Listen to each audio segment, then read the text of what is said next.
Muy buenos días, hermanos. Que Dios nuevamente esté en sus vidas, en sus hogares, y no solamente que Él esté presente de una manera pasiva, sino que Él esté manifestándose a cada uno de sus corazones, a cada uno de sus hogares, de una manera muy especial en estos tiempos que estamos viviendo.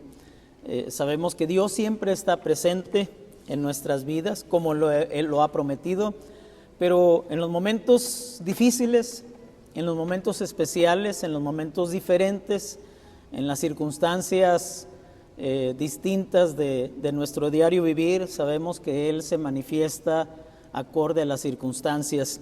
Y gracias a Dios por ello, porque sabemos que Él conoce cada uno de nuestros corazones, Él conoce su necesidad, conoce sus problemas, conoce por lo que usted está pasando, su familia está pasando, pero también es importante que así como Él le conoce a usted, nos conoce a nosotros, es importante también que nosotros le conozcamos a Él. Y precisamente quisiera hoy compartir con ustedes una palabra acerca de conocer a Dios. En Juan, Evangelio de Juan, capítulo 17, versículo 3, hoy solamente quiero hablar de este versículo, bueno, que sea el versículo base de esta palabra. Dice, Juan 17, 3 dice así: y esta es la vida eterna, que te conozcan a ti, el único Dios verdadero, y a Jesucristo, a quien has enviado.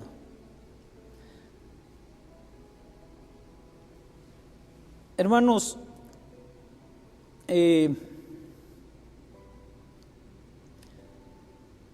como muchos de ustedes saben,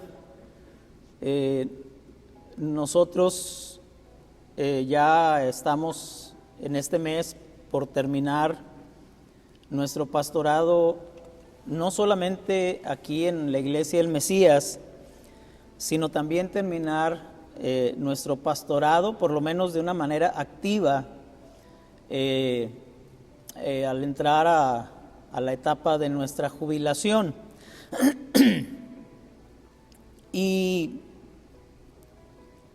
cada vez que nosotros nos cambiamos de iglesia o somos cambiados de una congregación a otra, al estar empacando nuestras cosas, pues empiezan a salir entre lo que tenemos muchos detalles que nos traen recuerdos de nuestro pastorado en diferentes iglesias. Y en esta ocasión, que va a ser un poco diferente, porque aunque el preparar nuestra mudanza y el empacar todas las cosas es igual, la diferencia es que no vamos a otra congregación, y esto lo hace que sea distinto.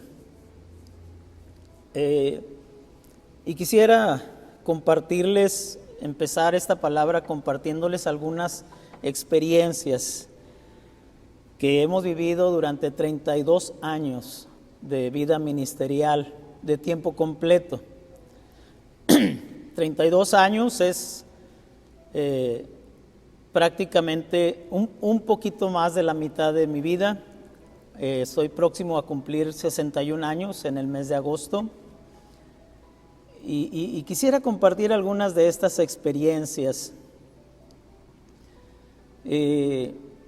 Hace 32 años, cuando recién comenzábamos nuestro ministerio en la primera iglesia que nos fue asignada en Ciudad Acuña, el Buen Pastor, mi esposa y yo, recién casados, nos casamos en el mes de junio, así es que teníamos, para el mes de agosto que comenzamos, pues teníamos escasos mes y medio, un mes más o menos de habernos casado. Y como usted sabe, los cambios pastorales regularmente son en agosto. Y obviamente llega uno a una iglesia que no conoce, pero también llega uno a una iglesia que no lo conocen a uno, sobre todo cuando es nuestro primer pastorado y somos pastores prácticamente desconocidos para cualquier congregación. Y nuestra primera Navidad, habían pasado unos meses de agosto a diciembre, y pues obviamente no teníamos todavía un conocimiento mutuo, ni de nosotros hacia la congregación, ni de la congregación hacia nosotros. Así es que como no había ese conocimiento, no había esa confianza, fue una Navidad diferente la que vivimos esa primera ocasión. De hecho, era la primera Navidad que pasábamos solos, mi esposa y yo, lejos de nuestras familias. Y se acercaba ya el día de Nochebuena. Y una de las cosas que más notábamos es que pues la íbamos a pasar solos, porque como no había una relación todavía con las familias de la iglesia, pues nadie nos había invitado a pasar esa noche en su casa, a cenar en su casa. Y no teníamos nada especial para cenar, como se acostumbra. Esto pudiera no ser quizá muy importante porque pues al final de cuentas es solamente una tradición, la cena de Navidad. Pero aún en las pequeñas cosas podemos ver cómo Dios se manifiesta en nuestras vidas. Al siguiente día era Nochebuena, y un día antes, el 23 de diciembre de 1988, tocaron a la puerta de nuestra casa.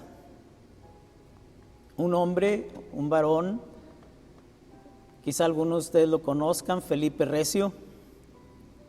Abrimos la puerta y él llegó a las puertas de nuestra casa con una pierna de venado.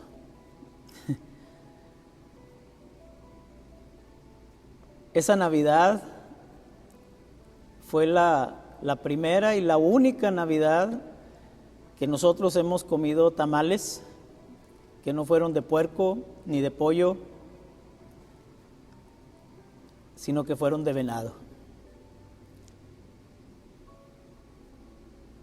Esa noche, hermanos, comprendimos, mi esposa y yo, de una manera diferente, de una manera nueva, de una manera más profunda y por experiencia, no de oídas, sino por experiencia, que Dios sería nuestro proveedor.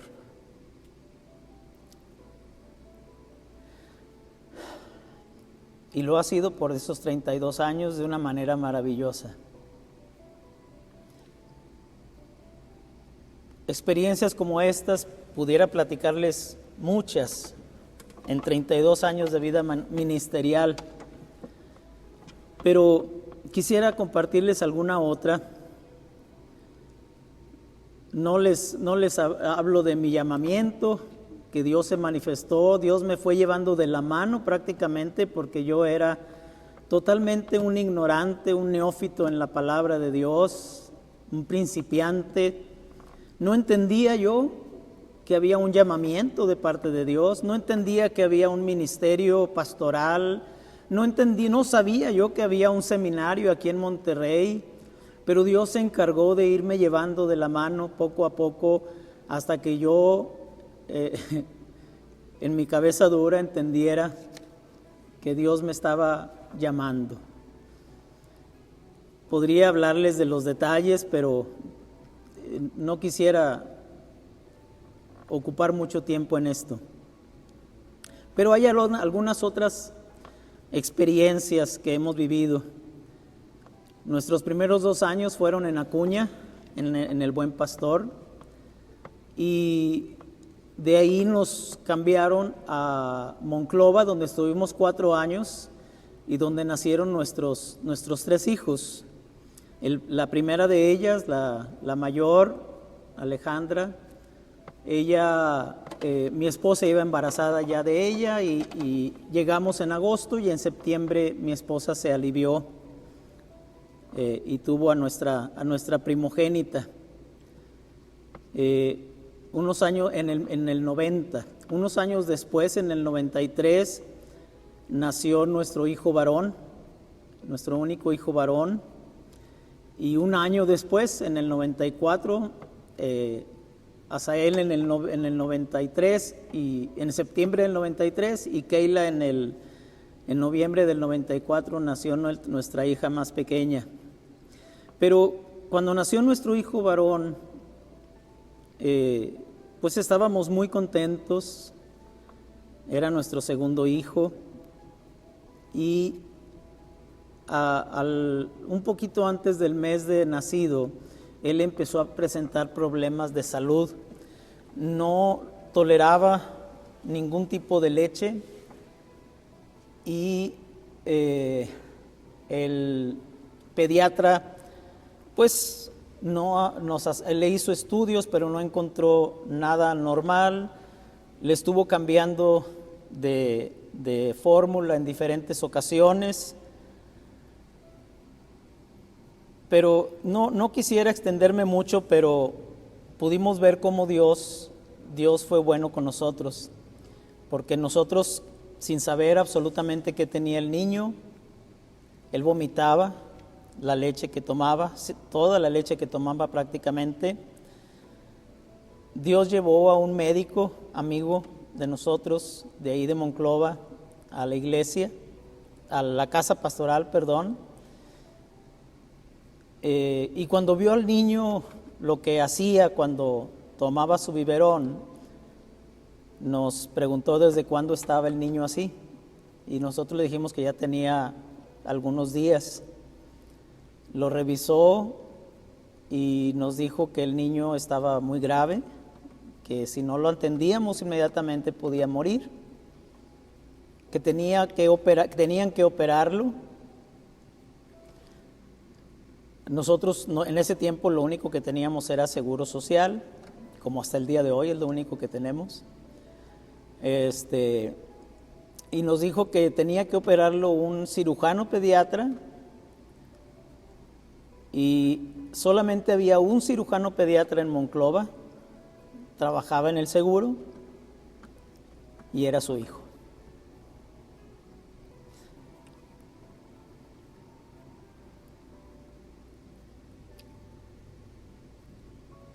Y pudimos ver otra vez la mano de Dios, la presencia de Dios sobre nuestras vidas. Nuestro hijo fue operado al mes de nacido, y hasta el día de hoy ha estado perfectamente bien en su salud, en ese sentido. Pudiéramos platicarle experiencias diferentes. Por ejemplo, cuando estuvimos en Nuevo Laredo, estuvimos en la iglesia del Divino Salvador, y resultó que en los 6 años, en el transcurso de los 6 años que estuvimos ahí, el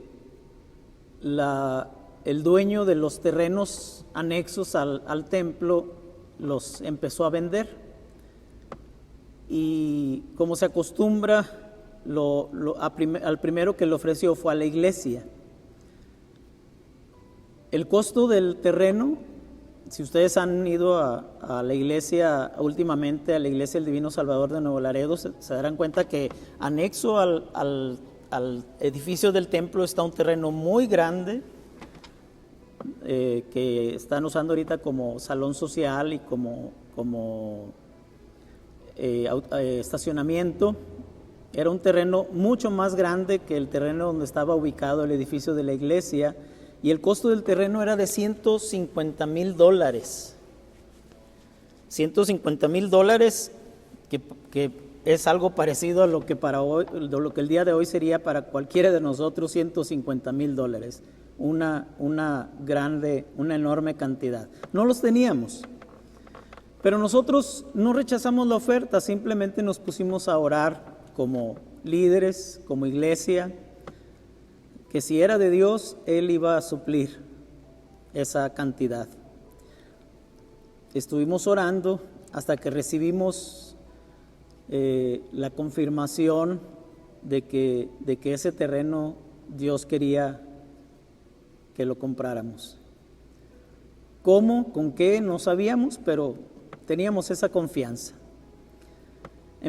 Hicimos un plan de empezar a ahorrar de lo que ingresaba para poder juntar una mensualidad y poder comprar ese terreno. Y de manera curiosa empezaron a ingresar a la tesorería de la iglesia dólares. Siempre habían ingresado dólares, pero empezaron a ingresar de una manera diferente. Y empezamos a apartar una cantidad, no recuerdo la cantidad mensual que empezamos a apartar, pero era una cantidad importante, creo que alrededor de $7,000 por mes. Y los empezamos a guardar en un banco.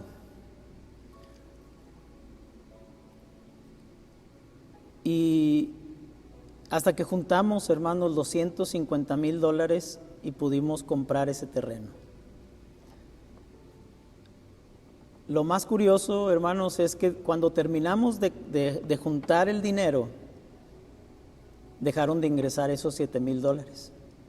Ya no volvieron a ingresar a la tesorería de la iglesia.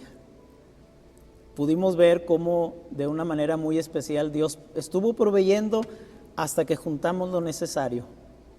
Y a partir de ahí, el Señor ya no vio necesario proveer esos $7,000 para ese terreno. Otra experiencia que pudiera compartir con ustedes es cuando recibimos el cambio precisamente de Nuevo Laredo a la iglesia de Guadalupe, al Divino Salvador también se llama, pero ahí el impacto o la experiencia fue más personal, más familiar, porque de lo que ganábamos nosotros, de lo que la iglesia nos pagaba en Nuevo Laredo, la iglesia de Guadalupe solamente nos pudo pagar un poco menos de la tercera parte de lo que nosotros nos pagaban en Nuevo Laredo. Y bueno, ahí recibimos la iglesia y lo que la iglesia podía pagarnos. Estuvimos 2 años en la iglesia, en esa iglesia, con nuestros hijos ya en la escuela, en el kinder, unos en la primaria, otros. Pero durante esos 2 años, hermanos, a pesar de la diferencia de salario, nada nos faltó. Dios proveyó, Dios suplió, Dios nos dio sabiduría para administrar. Pudimos festejarle a nuestra hija sus 15 años, a la mayor. Pudimos tener a nuestros hijos en colegio, incluso a 2 de ellos los tuvimos en colegio un tiempo. Y Dios nos permitió comprar nuestra primera camioneta. Lo que no pudimos hacer en Nuevo Laredo, no lo hicimos en Nuevo Laredo, lo hicimos en Guadalupe yo creo con el menor salario que hemos tenido en toda nuestra vida ministerial.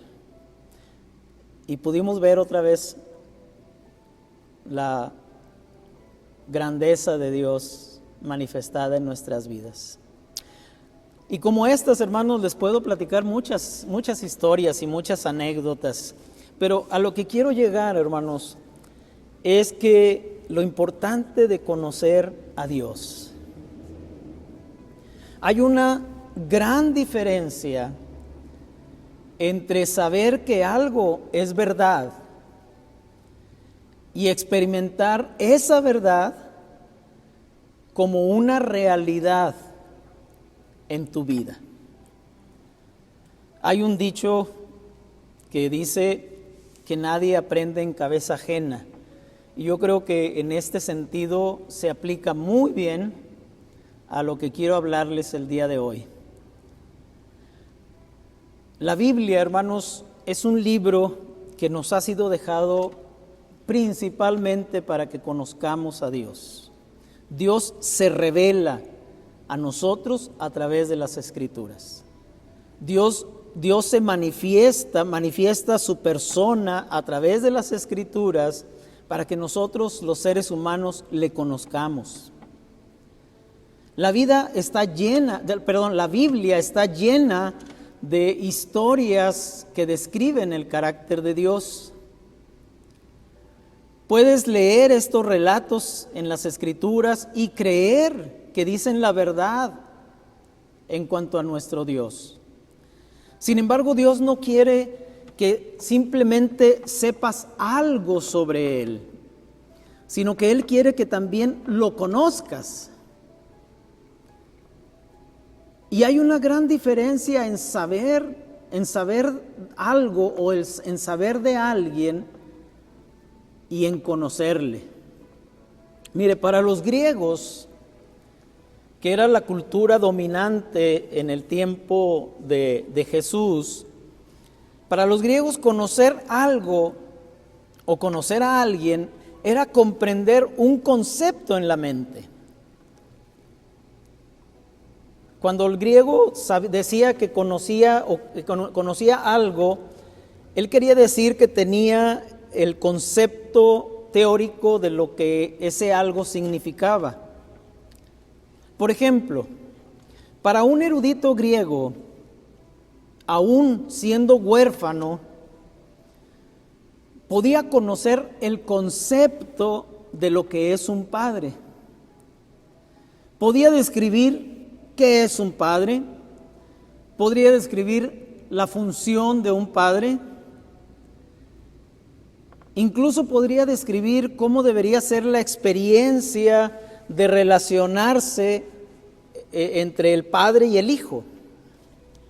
Sin embargo, cualquier niño que tuviera la experiencia de convivir con un padre amoroso sabría por experiencia mucho más sobre la paternidad que un experto que hubiera estudiado el concepto de un modo abstracto durante toda su vida.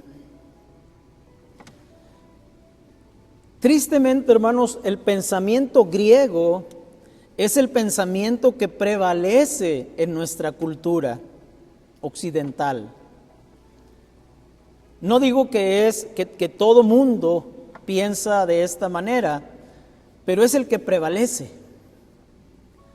En cambio, hermanos, para un hebreo como Jesús, conocer algo o conocer a alguien implicaba algo más allá de lo teórico, del concepto. Para Jesús y para los hebreos, conocer algo o conocer a alguien implicaba experimentarlo, implicaba vivirlo, implicaba relacionarse con ese algo, con ese alguien, convivir con esa persona. De hecho, en la cultura hebrea no se podía decir con certeza que alguien conocía algo o que alguien conocía a alguien a menos que lo hubiera tratado de manera personal.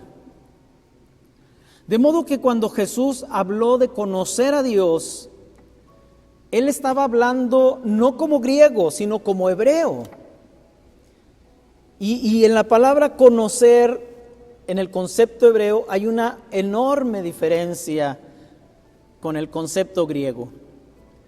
Cuando Dios dijo que la vida eterna es conocer a Dios y a Jesucristo, no quiso decir simplemente el saber algo sobre Dios.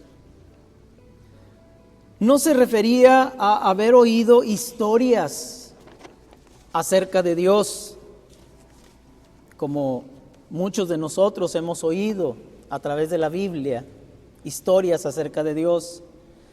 Tampoco se refirió a alguien que haya leído muchos libros acerca de Dios.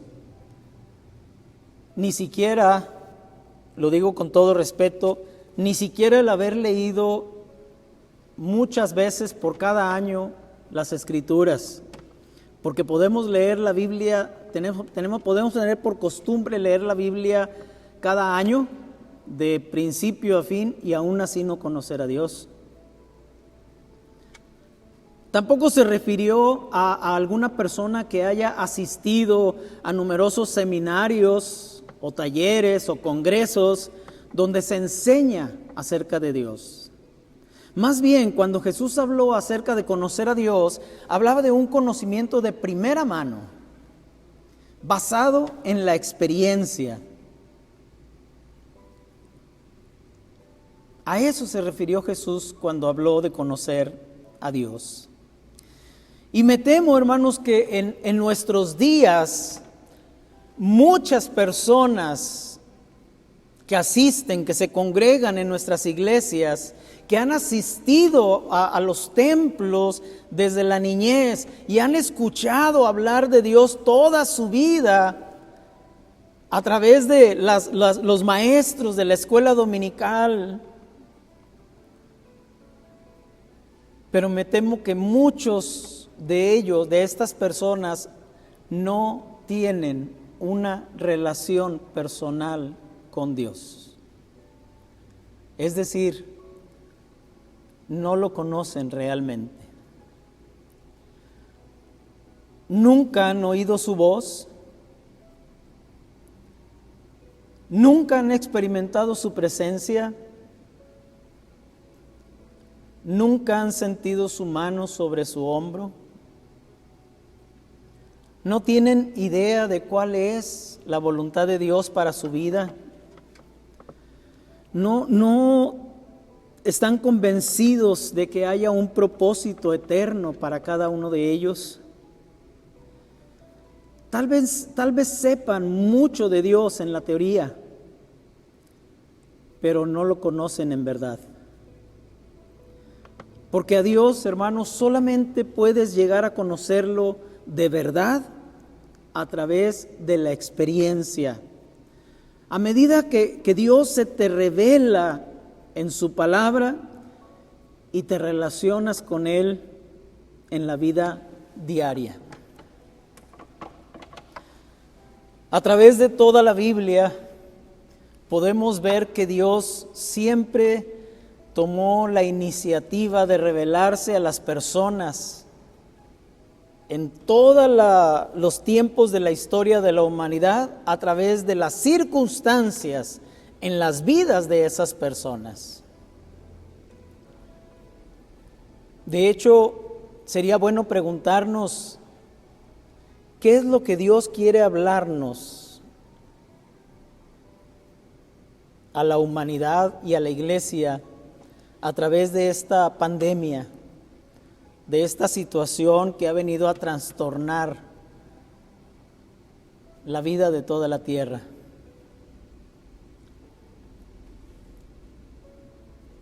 Porque Dios está hablando definitivamente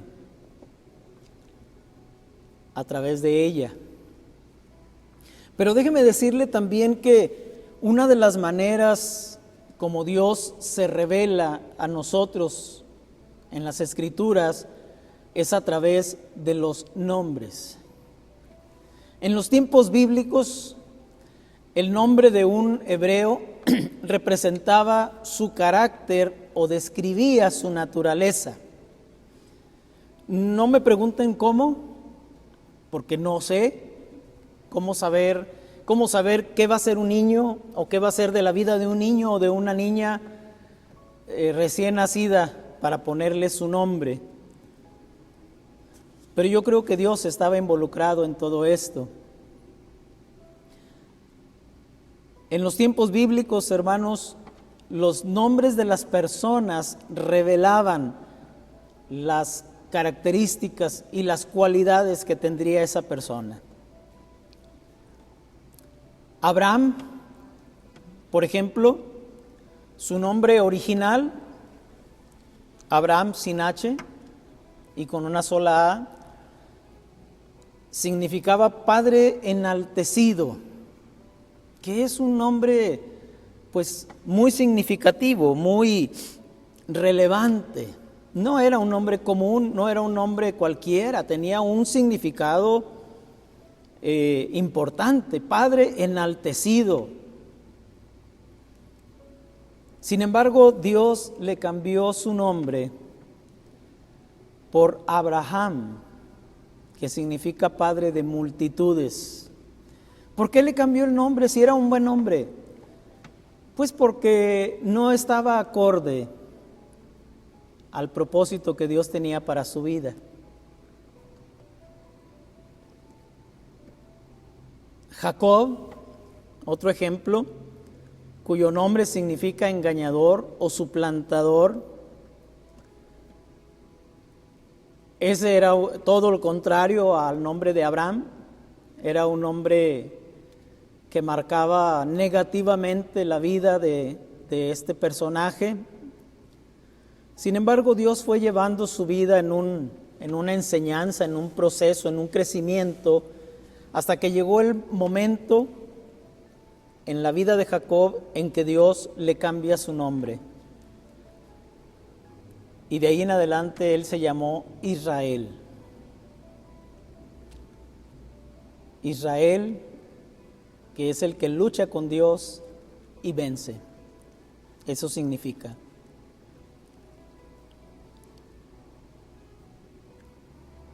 Y ese luchar con Dios es luchar consigo mismo.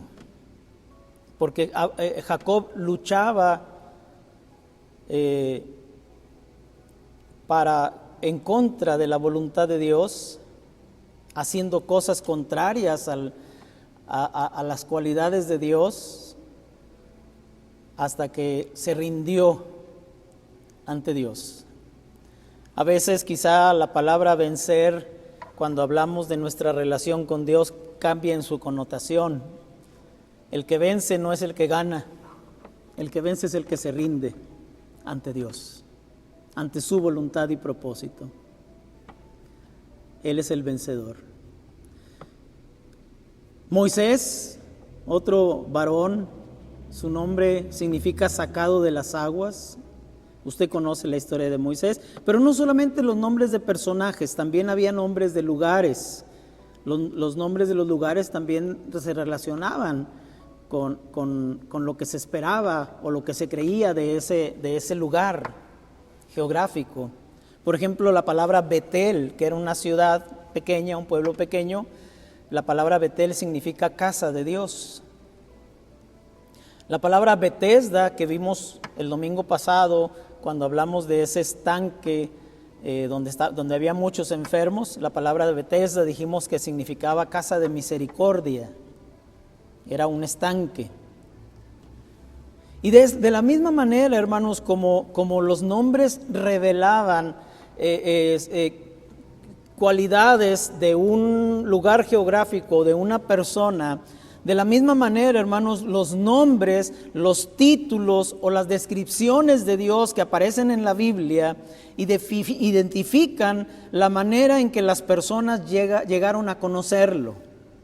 Cada uno de los numerosos nombres de Dios representa un aspecto diferente de su naturaleza. Una manera como Dios en algún momento de la vida de algún personaje, de alguna familia, del pueblo de Dios o aún de la humanidad entera, Dios se reveló. Dios reveló a la humanidad algo acerca de su persona. Ese es el propósito de la Biblia. Dios hablándonos acerca de Él para que le conozcamos, para que sepamos lo que Él es, cómo Él es, cuáles son sus virtudes, cuáles son sus cualidades, y lleguemos a conocerlo. Veamos un ejemplo. En Génesis capítulo 22, versículos del 1 al 18, tenemos el relato de la relación de Dios con Abraham. Para este momento Dios tenía una relación con Abraham.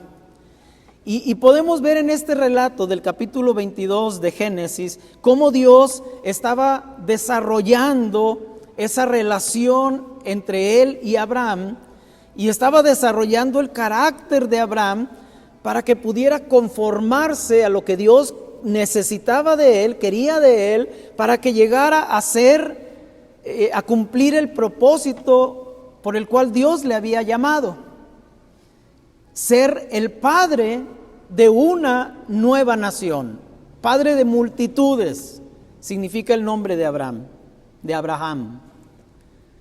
Imagínese, si ser padre, usted que es padre o madre de familia, si ser padre de unos cuantos hijos requiere de una preparación, nos sentimos incapaces para poder serlo. Imagínese ser el padre de una nación completa. Definitivamente necesitaba una gran preparación. De manera que Dios puso a prueba la fe de Abraham, así como su obediencia, al pedirle algo inaudito: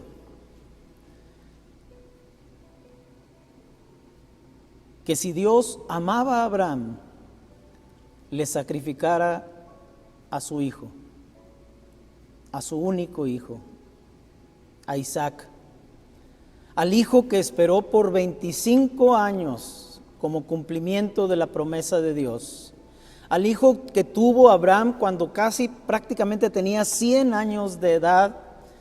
Era un hombre, un viejo de edad avanzada, y su esposa, una mujer anciana de 75 años, que describe la palabra que había cesado en ella la costumbre de la mujer, y aparte de ello era estéril. Pero Dios les había concedido el hijo de la promesa. Y ahora Dios le pedía a Abraham que le sacrificara a su único hijo, al hijo tan amado, al hijo tan esperado. Y esto produjo en Abraham una crisis de fe. Nosotros podemos leer el relato y leerlo de manera muy tranquila, pero póngase en el lugar de Abraham. Realmente póngase los zapatos de Abraham, métase en el personaje de Abraham y se dará cuenta cómo debieron haber sido las cosas. ¿Qué debió haber sentido Abraham? ¿Qué debió haber pensado? Abraham tuvo que decidir en ese momento qué creía de verdad acerca de Dios. Hasta ese momento Abraham solamente conocía a Dios como el que llama, como el que guía, como el que protege, como el Todopoderoso.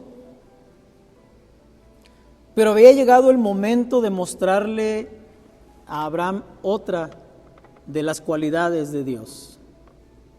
Y para ello Dios le pide que sacrifique a su hijo Isaac. Para obedecer esa orden, Abraham tuvo que confiar en Dios de una manera quizá como ni usted ni yo hemos confiado alguna vez. Abraham tuvo que confiar en Dios de una manera como no lo había hecho hasta entonces. Mientras ellos iban, la historia nos dice que mientras ellos iban, Abraham y su hijo, al lugar del sacrificio, Isaac, que debería haber tenido en ese tiempo algunos 17 años aproximadamente, le preguntó a su padre, o le dijo a su padre: Padre, he aquí el fuego y la leña, mas ¿dónde está el cordero para el holocausto? Y Abraham le respondió simple y llanamente: Dios se proveerá de cordero para el holocausto, hijo mío. Y así fue.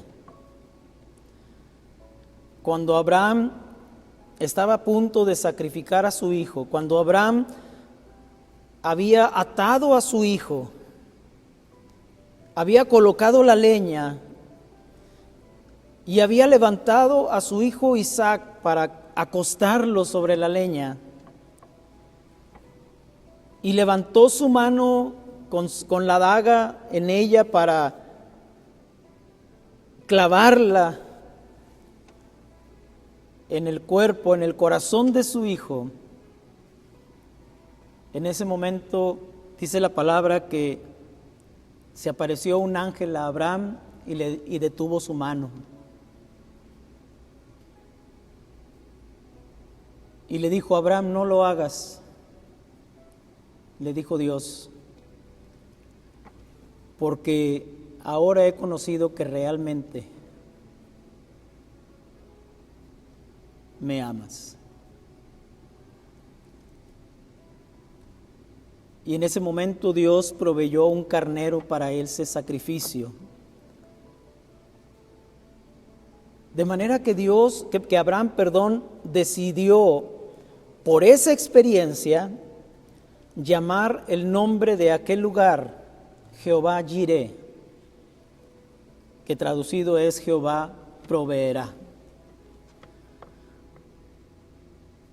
Porque ese día Abraham llegó a conocer a Dios no como un conocimiento teórico, no como una historia que alguien le contó, sino de una manera íntima y personal, a través de la experiencia, como su proveedor.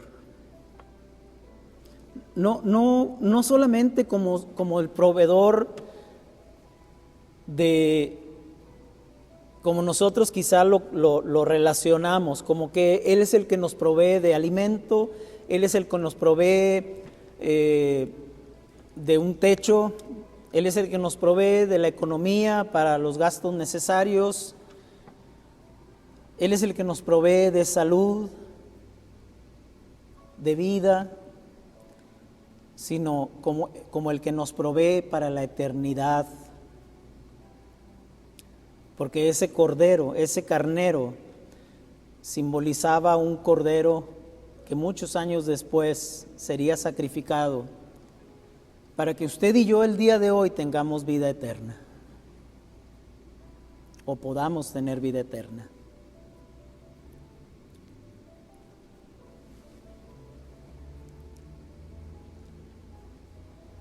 Jesús dijo: y esta es la vida eterna, que te conozcan a ti, el único Dios verdadero, y a Jesucristo, a quien has enviado. Si usted se fija en las palabras de este pequeño versículo, lo que Jesús está hablando es enorme. Es inigualable conocer a Dios. Y nos dice que la vida eterna no consiste en estar en un templo cada domingo. La vida eterna no consiste en procurar o en tratar de ser bueno. La vida eterna no consiste en leer la palabra de Dios cada año. La vida eterna no consiste en pasarnos horas en oración. No estoy diciendo que esto sea malo, pero Jesús no dice que en eso consiste la vida eterna, porque podemos hacerlo, podemos estar fielmente, no cada domingo, sino cada reunión en el templo. Podemos ser obedientes a los mandamientos de la palabra, podemos conocer la Escritura de página a página, podemos ser constantes en la oración, personas de oración, intercesores, podemos ser fieles servidores de Dios y fieles diezmeros, y aún así no conocer realmente a Dios y por lo tanto no tener vida eterna. Por eso yo quiero preguntarle en esta mañana ya, o en este mediodía, ¿conoce usted a Dios? O hágase usted mismo la pregunta ante Dios, pregúntele: Señor, ¿realmente te conozco? Y si yo le pregunto si conoce realmente a Dios, le pregunto, ¿de qué manera lo conoce? ¿Lo conoce de acuerdo al concepto griego o de acuerdo al concepto hebreo? No le pido que mencione los nombres de Dios que aparecen en las Escrituras. Sí, dije que Dios se revela a través de sus nombres, pero el saber los nombres de Dios no implica que le conozcamos. Yo lo que quiero preguntarle, o lo que quiero que usted sepa, que usted esté convencido, es cómo Él se le ha manifestado a usted a través de las experiencias que usted ha vivido con Dios. No a través de las historias que ha leído, no a través de las predicaciones que ha escuchado solamente, sino cómo se ha revelado Dios de manera vivencial, de manera real, en la experiencia diaria de su vida. ¿Cómo le conoce? ¿Como su consolador? ¿Como su proveedor? ¿Como su sanador? ¿Como su pronto auxilio en los momentos de prueba? ¿Como su abogado? ¿Como su guía, su protector, su fortaleza, su paz, etcétera, etcétera? ¿Cómo lo conoce? Pero sobre todo, hermano, hermana,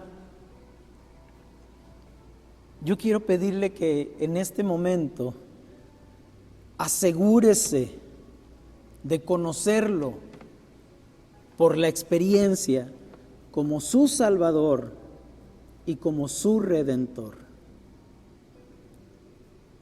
que es lo fundamental.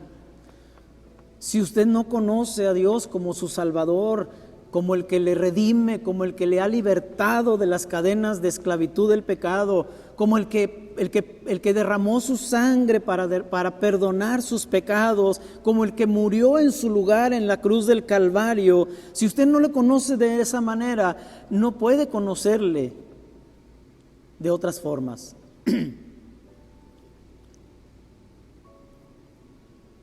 No puede crecer en ese conocimiento porque no tiene el fundamento del conocimiento.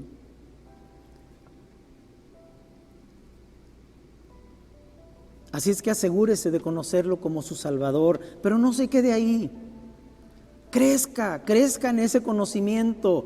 Y cuando digo crezca, no me refiero a solamente a seguir leyendo la Escritura, a aprendernos versículos de memoria, aprendernos los nombres de Dios, a conocer al dedillo las historias de la Biblia, sino que me refiero a crecer en esa convivencia, en esa relación diaria, cotidiana, en todo momento, el estar conscientes de que Dios está conmigo, de que Dios está a mi lado, de que Dios está en mi corazón, de que Dios está presente en cada situación que yo viva, en cada circunstancia que yo esté pasando o mi familia esté pasando. Y en ese crecimiento llegue a conocerlo no solo como su Salvador, sino también como su Señor, el Señor de su vida. El apóstol Pedro, hermanos, nos exhorta diciendo: antes bien, creced en la gracia y en el conocimiento de nuestro Señor y Salvador Jesucristo. Hermanos, es necesario que no nos quedemos como niños espirituales, que crezcamos hacia la madurez en el conocimiento de Dios. Porque el crecer en el conocimiento de Dios, hermanos, el tener esa relación con Dios es lo que nos va a ir transformando día con día. Por eso es lo que dice el apóstol Pablo cuando habla de que el día de hoy conocemos a Dios como por espejo, no directamente. Le conocemos como en una relación, pero no es una relación tan íntima como la que tendremos cuando estemos en su presencia, donde le veremos cara a cara. Por eso dice el apóstol, hoy le conocemos como por espejo, pero entonces le conoceré como fui conocido, cara a cara. Como Él me conoce a mí, yo le conoceré a Él también.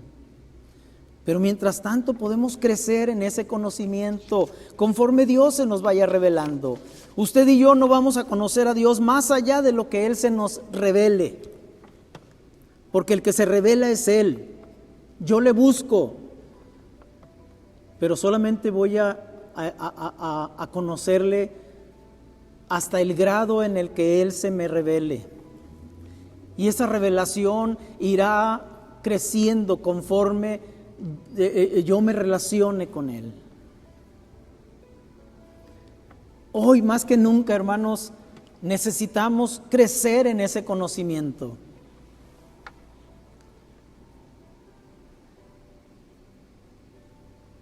Le comento unas palabras de un escritor de nombre Albert Mohler, que dice de esta manera: si el mundo se está preparando para ser más mundano, entonces nosotros como iglesia debemos prepararnos para estar más firmes en lo que creemos. Esto lo escribió hace muchos años, pero hoy es más real estas palabras que el día que fueron escritas. Porque podemos ver que el mundo se prepara para ser más mundano y se aleja tristemente cada vez más de Dios. Pero su iglesia, su pueblo, nosotros, hermanos, tenemos que estarnos preparando para estar más firmes en lo que hemos creído, en la fe que un día se depositó en nuestros corazones como semilla. Tenemos que prepararnos para que esa semilla crezca y dé ese fruto que glorifique el nombre de Dios. Otro personaje, hermanos, de nombre Augustus Nicodemus, escribió estas palabras que dice: los tiempos venideros, y también lo escribió hace muchos años, serán difíciles para los evangélicos, pero no para cualquier evangélico, sino para los evangélicos que cumplan 6 premisas. Número 1, para los evangélicos que insisten y están convencidos de que la Biblia es infalible, porque es la palabra de Dios. Es la única verdad absoluta que existe. Número 2, serán difíciles los tiempos venideros para los evangélicos que creen que Dios creó el mundo y no que somos producto de una evolución. Serán difíciles para los evangélicos que afirman que el matrimonio ha sido, es y será siempre entre un hombre y una mujer. Número 4, serán difíciles para los evangélicos que declaran y proclaman que solamente Jesucristo salva y que el cristianismo es la única religión verdadera. Número 5. Serán difíciles para los evangélicos que creen que la iglesia es indispensable en la sociedad. Y número 6, los tiempos venideros serán difíciles para aquellos evangélicos que se rehúsan a negar cualquiera de las premisas anteriores. Hermanos, no soy fatalista, pero si usted ha leído la palabra se dará cuenta de que esos tiempos se avecinan.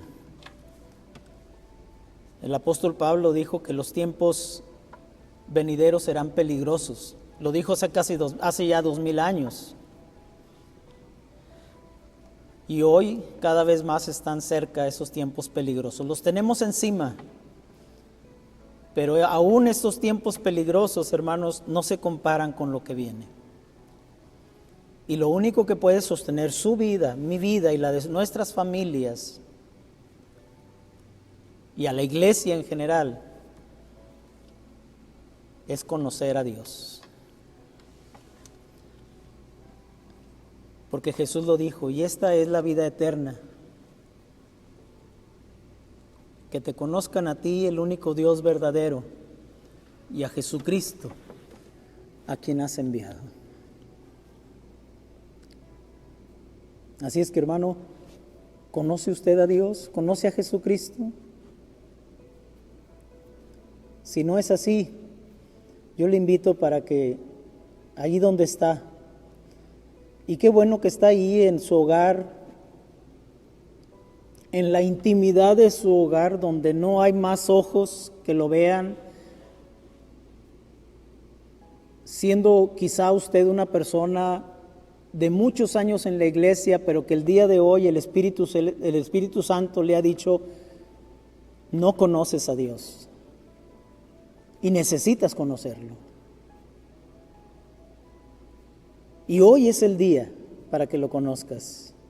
Qué bueno que no estamos en un templo, para que usted no sienta el obstáculo o la pena de ponerse de pie y pasar al frente y que todos vean que usted acepta, que usted reconoce que no conoce a Dios. Qué bueno que está ahí en la intimidad de su hogar,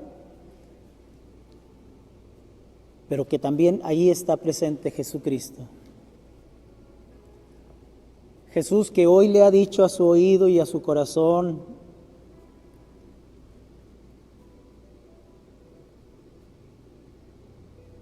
esta es la vida eterna, que conozcas a Dios, el único Dios verdadero, y que me conozcas a mí, a Jesucristo, a quien Él ha enviado.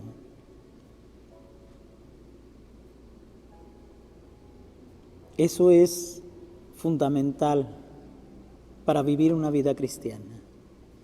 Si usted reconoce que no conoce realmente a Dios, a Jesucristo, deje que el Espíritu le guíe en ese conocimiento, deje que el Espíritu se lo presente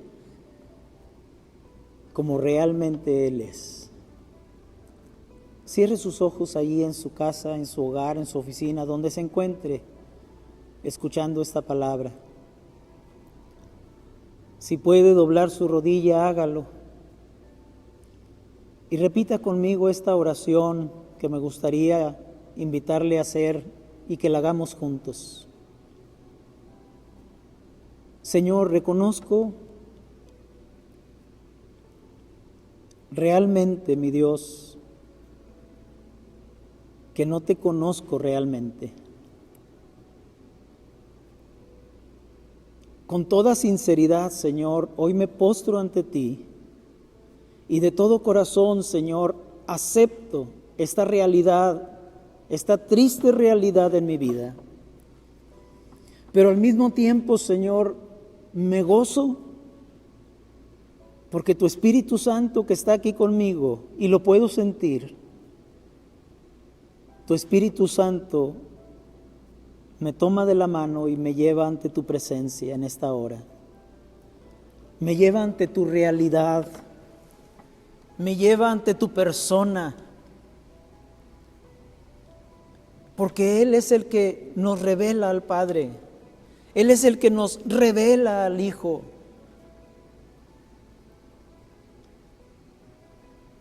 Y el día de hoy, Señor, yo te digo, Señor, quiero conocerte. Como nunca lo he hecho, Señor, quiero conocerte. Quiero saber qué tienes para mí, cuál es tu propósito. Quiero tener una relación contigo. Quiero convivir, Señor, contigo día con día. Ayúdame, Señor, a entenderlo espiritualmente, a poder conocerte como Padre.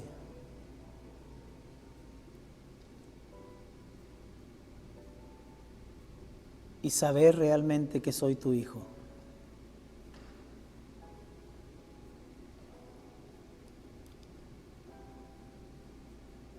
Te pido perdón por mis pecados. Te pido perdón por haberme confundido, por haberte ignorado todo este tiempo. Y por cada cosa que he hecho que ha dolido tu corazón. Perdóname, Señor. Reconozco que la sangre que Jesucristo derramó en la cruz del Calvario fue por mí, que Él murió en mi lugar y que esa sangre tiene poder para limpiar todos mis pecados si hay en mí un sincero arrepentimiento. Ayúdame, Señor, a ver la vida de manera diferente, a ver mi vida de manera diferente, a ver mi matrimonio, mi hogar, mi trabajo, mi relación con los demás de una manera diferente, porque ahora te conozco a ti y eso cambia mi vida, cambia mi perspectiva, cambia mi visión de las cosas. Y ayúdame a crecer, porque quiero que seas no solamente mi Salvador, sino también el Señor de mi vida. Me rindo ante ti.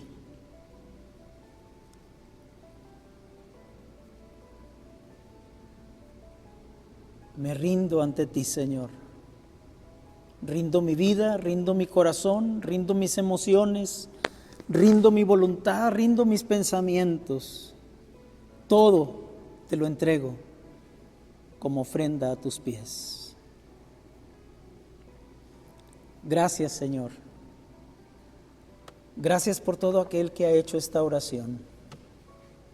Bendícelo y manifiéstate a su vida de manera real. Que podamos aprender poco a poco a verte, a ver tu mano en cada circunstancia de nuestra vida.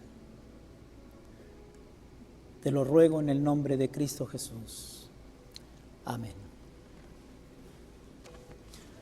Hermanos, espero que esta palabra haya sido de mucha bendición para su vida. No solamente de una bendición en el sentido de que haya sido una bonita palabra, una palabra agradable, una palabra interesante, sino que haya sido una palabra que haya penetrado, como dice ella misma, hasta lo más profundo, lo más íntimo de su vida y le haya confrontado con su realidad. Pero aparte de ello, que esta palabra haya traído un cambio de dirección en su existencia y en la de los suyos. Empiece a partir de hoy a vivir esa vida abundante, a vivir esa vida sobrenatural, a vivir esa vida de comunión con Dios. Y empiece por experimentar hoy a partir de hoy la bendición de Dios de una manera diferente a través de esta oración. Cierre sus ojos.